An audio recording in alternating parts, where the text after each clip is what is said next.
నమస్తే అండి అశోక్ గారు. నమస్తే స్వర్ణ గారు. నిమిష ప్రియ. గతంలో కూడా మనం మాట్లాడాం. ఇదే అమ్మాయి గురించి, ఇదే ఇష్యూ గురించి. హ్మ్. ఒక రకంగా చెప్పాలంటే కాస్త ఊరట కలిగించే అంశమే. హ్మ్. లేకపోతే ఈ రోజుకి ఎలాంటి వార్త వినాల్సొచ్చి ఉండేదో. అవును. అత్యంత బాధాకరమైన సంఘటన అది. కాకపోతే ఇంతవరకు ఆమె బయటపడ్డారు కాబట్టి, ఇక ముందు కూడా ఆ ప్రాసెస్ మంచిగా జరగాలని, మళ్ళా తను తన హ్మ్. ప్రజలను, తన పాపని కలవాలని మనస్ఫూర్తిగా కోరుకుంటున్నాం. హ్మ్. అయితే ప్రస్తుతానికి ఈ ఉరిశిక్ష వాయిదాకు సంబంధించి ఎవరికి వాళ్ళు మాట్లాడుతూ ఉన్నారు. అంటే సోషల్ మీడియాలో కేఏ పాల్ గారు చేసిన కొన్ని వ్యాఖ్యలు ప్రస్తుతం ఆలోచన చేసే విధంగా, మనం ఇలా డిస్కస్ చేసే విధంగా ఉన్నాయి. హ్మ్. నిమిష ప్రియ అది ఏదైతే ఆ సంఘటన నుంచి ఆపగలగడానికి హ్మ్. నేను నా 100% ఎఫర్ట్స్ పెట్టాను అంటూ. నిజమా అది? అంటే ఆయన గురించి పాపం చాలామంది నెగెటివ్‌గానే మాట్లాడతారు గానీ, పాజిటివ్‌గా మాట్లాడరు. అంటే అవును. ఎందుకంటే అనివార్య కారణాలంటారా? ఆయన టైం బ్యాడ్ లేకపోవడం అంటారా? ఆయన టైం బ్యాడ్ అవ్వడం ఏదో తెలీదు కానీ, భారతదేశానికి సంబంధించి మెయిన్‌గా మన తెలుగు రాష్ట్రాలకు సంబంధించి ఆయన ఒక ట్రోలర్‌గాన ట్రోలింగ్‌కి సంబంధించి యూజ్ చేసుకునే పర్సన్‌గానే చూస్తారు తప్పితే, ఆయనకున్నటువంటి గతంలో ఆయనకున్నటువంటి పేరు కావచ్చు, ఇతర దేశాల్లో ఆయనకున్నటువంటి ప్రాముఖ్యతని ఎవరు గుర్తించలేరు. మెయిన్‌గా ఇప్పుడున్నటువంటి జనరేషన్ ప్రజలకి కావచ్చు, ఇప్పుడున్నటువంటి పర్సన్స్‌కి ఎవరికి కూడా ఆయన బ్యాక్‌గ్రౌండ్ హిస్టరీ ఎవరికి కూడా తెలిసినటువంటి పరిస్థితి ఉండదు. సరే మెయిన్‌గా ఈ ఇష్యూకి సంబంధించి చూసుకుంటే, ఈ ఇష్యూకి సంబంధించి కేఏ పాల్ ఏం చేశారు, ఏంటి అనేది పక్కన పెడితే, ఒక సంతోషమైనటువంటి విషయం ఏంటంటే, ఆయన ఇక్కడి నుంచి యెమెన్ వెళ్ళి, హ్మ్. అక్కడున్నటువంటి కొంతమంది వ్యక్తులతో మాట్లాడి, అట్‌లీస్టు భారత్ నుంచి అంటే కనీసం ఒక వ్యక్తి రిప్రజెంట్ చేసే పరిస్థితుంది. హ్మ్. అక్కడికెళ్ళి ఒక పోరాటం చేస్తున్నారు. ఎవరో ఒకళ్ళు అది జరిగిందా లేదా అనేది పక్కన పెడదామండి. కనీసం సోషల్ మీడియాలో ఆ యాక్టివ్‌నెస్‌ని తీసుకొస్తున్నారు గదా! అవును. ఆ ప్రమోషన్‌లు చేస్తున్నారు గదా! మనందరం నిన్నే ఆయనే స్లోగన్ ఇచ్చారు. సేవ్ నిమిషప్రియ అని చెప్పేసి మీరు ఒక హ్యాష్ ట్యాగ్‌ని ట్రెండ్ చేయండి. సోషల్ మీడియాలో ఆ వీడియోని ట్రెండ్ చేయండి. దాని ద్వారా అది యెమెన్ ప్రభుత్వానికి వెళ్తుంది. అది ప్రపంచమంతా గూడా వైరల్ అవుతుంది. వైరల్ అయినప్పుడు ఖచ్చితంగా అన్ని దేశాలు గూడా మనకి మద్దతుగా నిలుస్తాయని చెప్పేసేసి ఆయన ఇలాంటి స్లోగన్స్ ఇచ్చారు. ఆయన వల్ల మంచి జరిగిందా లేదా? ఆయన ఒకవేళ నిజంగానే ఇన్సిడెంట్‌ని ఆపాడా లేదా అనేది పక్కన పడేస్తే అలాంటి ఒక స్లోగన్ ఇవ్వడం కూడా ఒక మంచి విషయమే కదా అని నేను భావిస్తూ ఉంటాను.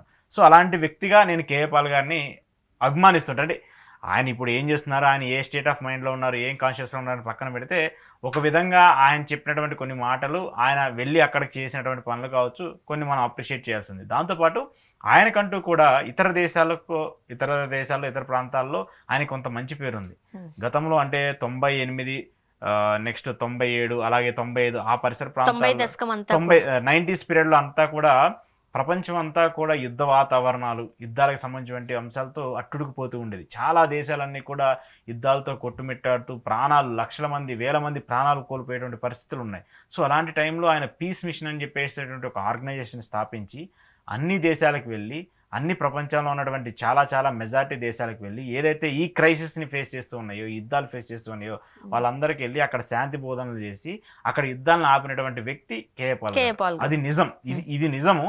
ఇప్పుడు జరుగుతున్నటువంటి వెర్షను అది 2.0లా చెప్పుకోవాలి మనం ఆయనకి సంబంధించి.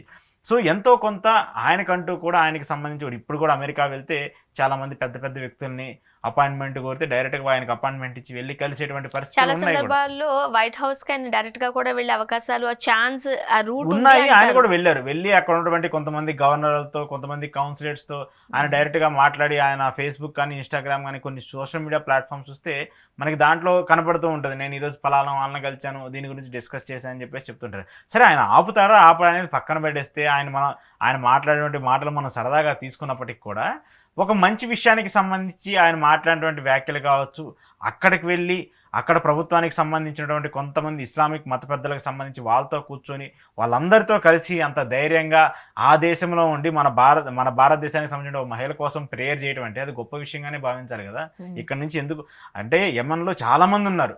మన దేశానికి సంబంధించిన వ్యక్తులు. ఎవరు కూడా వాళ్ళందరూ బయటకొచ్చేసి ఇంత ధైర్యంగా మాట్లాడలేదు కదా!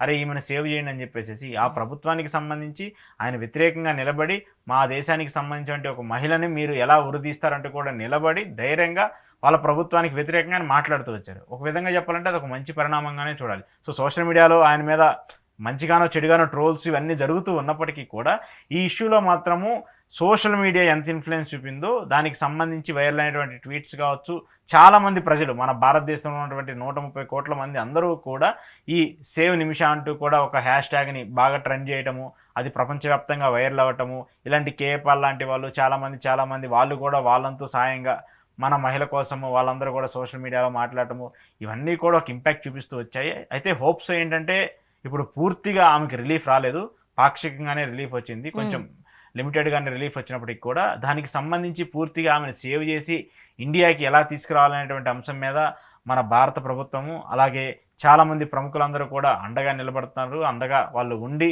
ఆమెను మన భారతదేశానికి తీసుకురావడానికి ప్రయత్నాలు జరుగుతూ ఉన్నాయి. సో కేఏ పాల్ గారు ఈ విషయానికి సంబంధించి ఒక విధంగా ఆయన అక్కడికి వెళ్ళి మాట్లాడటము జరగడం ఇవన్నీ చూసినప్పుడు ఒక విధంగా మంచి పరిణామమే.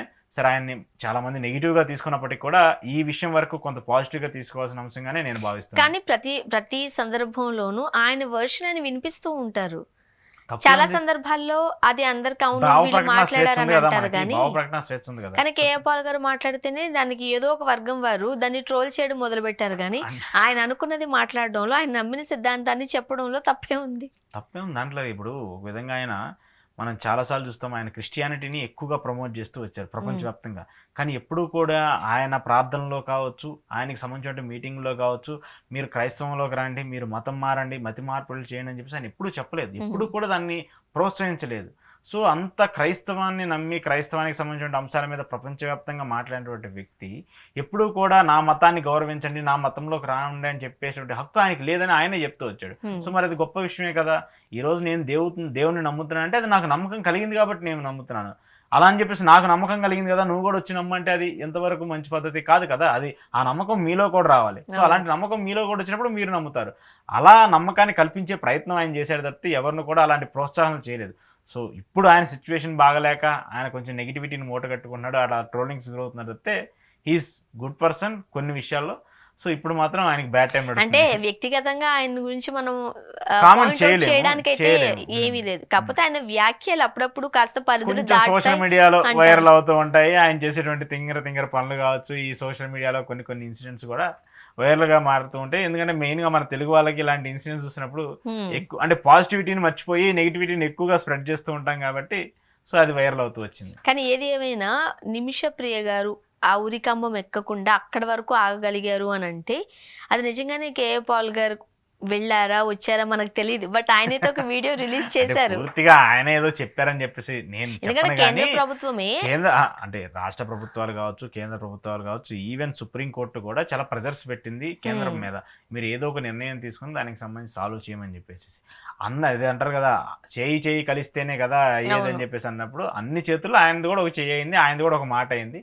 సో ఏమో ఏ నోటి నుంచి ఏ మాట వచ్చినప్పుడు దానికి ఎంత పవర్ ఉందో ఎవరో తెలియదు కదా. మేబీ కేఏ పాల్ గారు కూడా అలా చెప్పినప్పుడు ఆయనకు కూడా అక్కడ కొంతమంది మత పెద్దలందరూ ఉన్నారు, వాళ్ళకు కూడా ఇన్ఫ్లుయెన్స్ అయ్యి ఉండొచ్చు. దాన్ని కూడా మనం తప్పు పట్టడానికి లేదు. కానీ ఇది మాత్రం గుడ్. కానీ బ్లడ్ మనీ తప్ప వేరే ఆప్షన్ లేదు అని అన్నారు.